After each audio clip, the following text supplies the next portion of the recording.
CG board कक्षा 10वीं के विद्यार्थियों को विज्ञान सब्जेक्ट से यहाँ पे मैं बहुत ही महत्वपूर्ण प्रश्न दे रहा हूँ।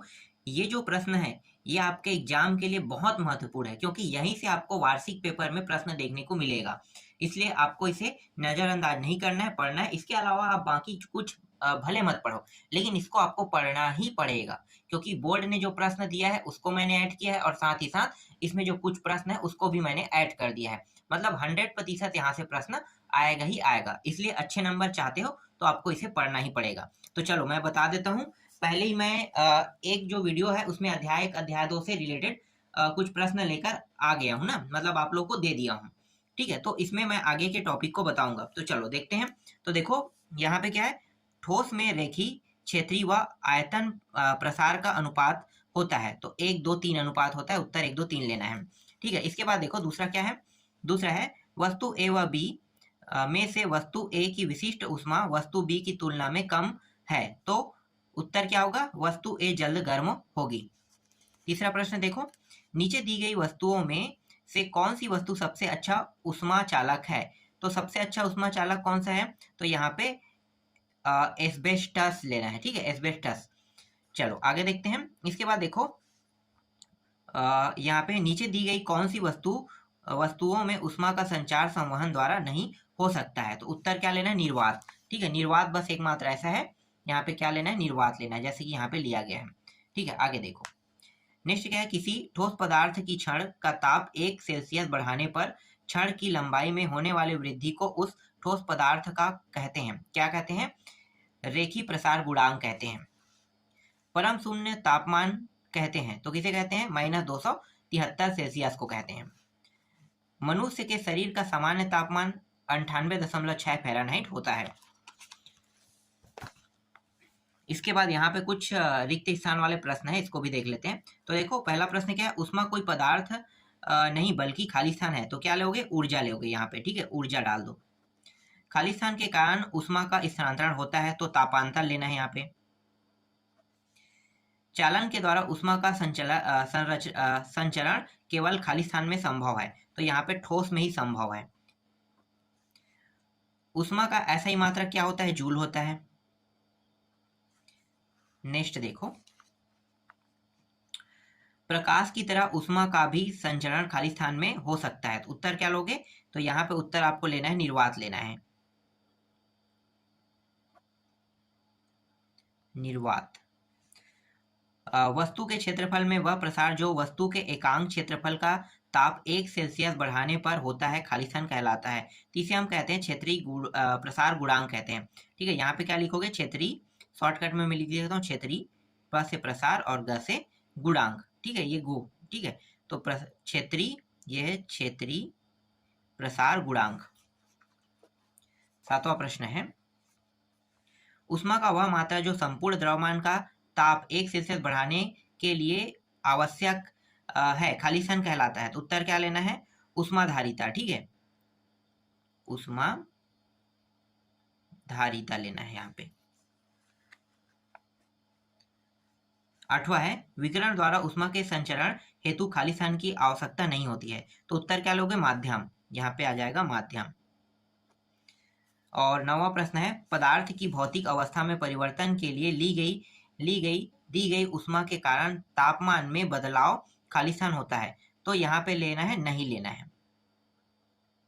ठीक है, ये लेना है। अब मैं आपको कुछ और प्रश्न दिखाता हूं, जैसे कि ये बहुत महत्वपूर्ण प्रश्न है, इसे आपको छोड़ना नहीं, इसे आपको पढ़ना है। ठीक है, मैं दिखा देता हूं। देखो पहला प्रश्न क्या है, थर्मामीटर खाली स्थान मापक यंत्र है, तो उत्तर क्या लेना है, तापमापी लेना है। दूसरा क्या है, ऊष्मा का SI मात्रक जूल होता है। 25 सेल्सियस ताप का मान फ़ारेनहाइट में कितना होगा, तो 77 फ़ारेनहाइट होता है। ठीक है, नेक्स्ट देखो, फ़ारेनहाइट पैमाने में न्यूनतम ताप का मान कितना होता है, 32 फ़ारेनहाइट होता है। ठीक है, यहाँ पे खाली स्थान में 32 फ़ारेनहाइट लेना है। इसके बाद देखो, फ़ारेनहाइट पैमाने में अधिकतम तापमान कितना होता है, 212 अधिकतम होता है, न्यूनतम 32 होता है फ़ारेनहाइट में। निम्न में से ऊष्मा का सुचालक है, तो सिर्फ लोहा है, और ये रबर, लकड़ी और मोम क्या है, कुचालक है। ऊष्मा संचरण की किस विधि में माध्यम की आवश्यकता नहीं है? तो विकिरण विधि में माध्यम की आवश्यकता नहीं होता है। विकिरण मतलब एक प्रकार से समझो कि निर्वात कह सकते हो। तो निर्वात में कभी भी माध्यम की आवश्यकता नहीं होती ऊष्मा के लिए, ठीक है। जैसे सूर्य का प्रकाश जो है ना, वो कई ग्रहों को पार करते हुए आता है, तो वहां पे हवा नहीं रहता है, सिर्फ पृथ्वी बस में हवा पाया गया है, इसलिए विकिरण लेना है, ठीक है। यहाँ पे आ जाते हैं। नेक्स्ट देखो, परम शून्य ताप का मान कितना होता है? परम शून्य ताप -273 होता है, ठीक है। 273 फ़ारेनहाइट लिख लो, ये 273 फ़ारेनहाइट होता है। ऊष्मा संचरण को चालन विधि में ऊष्मा खालिस्तान द्वारा संचरित होती है, तो ऊष्मा ताप के द्वारा संचरण होती है क्या? ताप तो होना चाहिए, ठीक है, ताप ही इसका संचार है। तो ये थोड़ा सा कंफ्यूजन भरा है, इसको देख लेना, ठीक है। ये जो प्रश्न है, इसका उत्तर आपको सिर्फ और सिर्फ बुक में मिलेगा और कहीं पे भी नहीं मिलेगा, ठीक है। ये सारे प्रश्न बुक के हैं और बुक में आपको अंदर में मिलेगा, ये ऐसा नहीं कि बाहर में मिल जाए। आगे देखो, ऊष्माधारिता की इकाई क्या होता है? तो ऊष्माधारिता की जो इकाई है ना, वो है कैलोरी केल्विन होता है, ठीक है। ये आएगा तो क्या लेना है? कैलोरी केल्विन लेना है। विशिष्ट ऊष्मा का मात्रक क्या होता है? जूल प्रति किलोग्राम कैलोरी होता है, तो जूल प्रति किलोग्राम कैलोरी लेना है, ठीक है। अब उचित संबंध दिखा देता हूं मैं आपको, ये भी इंपॉर्टेंट है। देखो, ऊष्माधारिता किसमें आएगा? तो ऊष्माधारिता को आपको लेना है यहाँ पे द्रव्यमान गुणित विशिष्ट ऊष्मा को लेना है, ये इसमें आ जाएगा। इसी तरह से ऊष्मा का कुचालक क्या होता है? लकड़ी होता है। परम शून्य ताप ये होगा, अभी जस्ट मैंने बताया, ठीक है। और फ़ारेनहाइट थर्मामीटर क्या होता है? तो फ़ारेनहाइट थर्मामीटर जो है वो होता है डेनियल ग्रेबियल ने इसकी खोज की थी, ठीक है। तो ये आ जाएगा। विशिष्ट ऊष्मा, तो विशिष्ट ऊष्मा को आपको लेना है यहाँ पे जूल, हाँ ये आ जाएगा, अभी जस्ट मैंने बताया था, जूल अपान किलोग्राम सेल्सियस, ठीक है, ये हो जाएगा।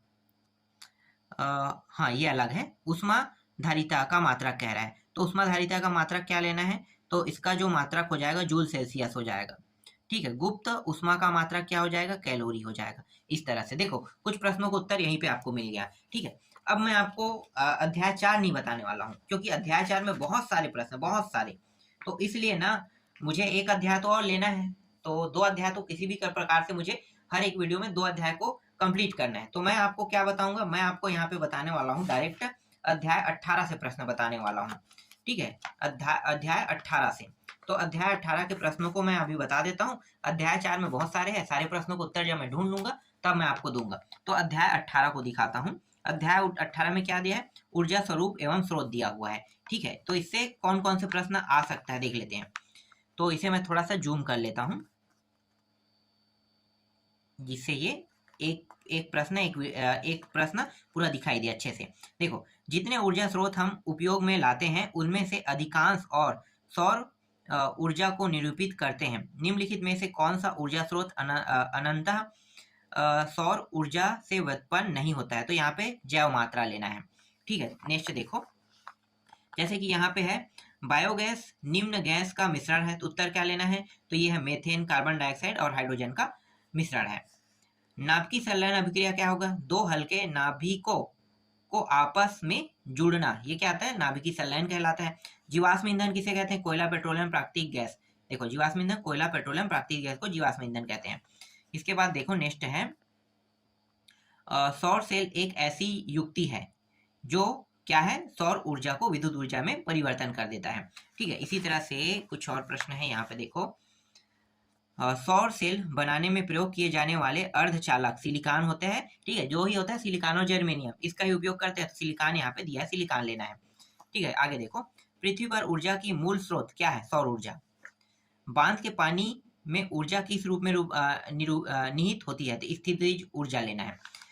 सूर्य के प्रकाश में हम किसके कारण गर्मी महसूस करते हैं? तो अवरक्त किरण के कारण, ठीक है। इसका उपयोग और किस लिए किया जाता है? जैसे कि हमारा जो कपड़ा है ना, इसी किरण के कारण ना सूखता है, याद रखना, ठीक है। और ये खतरनाक किरण है, अवरक्त किरण।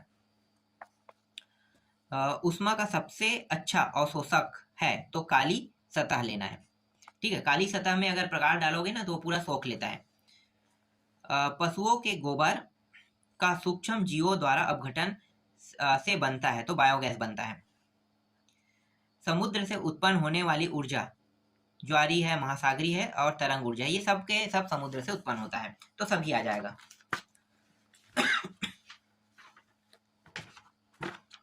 इसके बाद इसमें कुछ खाली स्थान भी दिया हुआ है, उसको भी देख लेते हैं।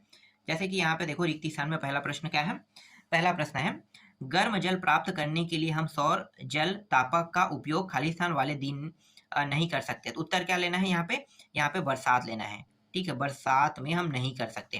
टार्च का जलना रासायनिक ऊर्जा का खाली स्थान ऊर्जा में रूपांतरण है, तो विद्युत ऊर्जा लिखना है। ठीक है, इसके बाद घरों में मुख्यतः खालिस्तान ईंधन का उपयोग किया जाता है। तो घरों में जीवाश्म जैसे कोयला पेट्रोलियम है ना, ये सोलर कुकर खालिस्तान ऊर्जा को ऊर्जा में रूपांतरित करता है। तो यहाँ पे इन दोनों टॉपिक में क्या आ जाएगा, एक में प्रकाश आ जाएगा, यहाँ पे प्रकाश ऊर्जा ले लो, प्रकाश ऊर्जा, और यहाँ पे क्या आ जाएगा, उष्मीय आ जाएगा। ठीक है, तो सोलर कुकर प्रकाश ऊर्जा को उष्मीय ऊर्जा में रूपांतरित करता है। विश्व में संपूर्ण ऊर्जा का स्रोत खालिस्तान है, तो सूर्य लेना है आपको। इसके बाद सही जोड़ी मिलाओ देख लेते हैं। सोलर कुकर को किस में लोगे, तो सोलर कुकर जो है काली सतह। ठीक है, इसीलिए क्या होता है, काला चीज बहुत तेजी से गर्म हो जाता है, लेकिन प्रकाश को कभी भी परावर्तित नहीं करता, सोख लेता है। सोलर सेल को आपको किस में लेना है, सोलर सेल को सिलिकॉन लेना है। ठीक है, सिलिकॉन का बना होता है। सौर जल उष्मक, ठीक है, तो इसको किस में लोगे, इसको आपको लेना है तांबे की ट्यूब में लेना है। ये आ गया। बायोगैस, गोबर, पानी, ठीक है, ये बायोगैस नाभिकी ऊर्जा स्रोत, तो ये आ जाएगा यूरेनियम। ठीक है, इस तरह से। चलो, इसी तरह से यहाँ पे एक और दिया हुआ है, इसको भी देख लेते हैं। देखो, कोयला पेट्रोलियम क्या है, जीवाश्म है ना, तो यहाँ पे क्या लिखा हुआ देख लेते हैं, अनवनीकृत स्रोत। हाँ ठीक है, ये भी ले सकते हैं, ये भी है अनवनीकृत। वायु प्रवाह को आपको लेना है पवन चक्की में लेना। पवन चक्की जो है वायु के प्रवाह से बनता है। जल प्रवाह को आपको लेना है, ये जल विद्युत ऊर्जा में लेना है। ठीक है, ये जल से विद्युत ऊर्जा प्राप्त किया जाता है।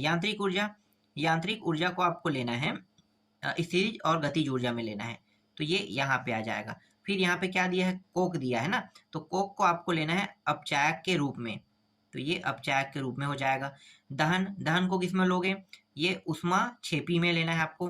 ठीक है, एलपीजी क्या है, ब्यूटेन है, और जीवाश्म क्या है, कोयला है। ये रहा कोयला। इस तरह से आपको सभी के सही जोड़ी सही से मिलाना है, लेकिन आपको मिलाना नहीं है, सीधे सीधे में क्या होता है, जब आप पेपर में लिखोगे तो सीध में आपको लिखना होगा।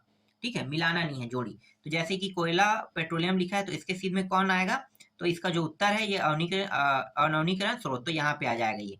ठीक है, तो ऐसी तरह से क्रम को बनाया जाता है। ठीक, तो 2 अध्याय मैंने इस वीडियो में कंप्लीट कर दिया। बाकी जितने भी अध्याय उनका भी जल्द से जल्द मैं वीडियो बना के पूरा कंप्लीट कर दूंगा।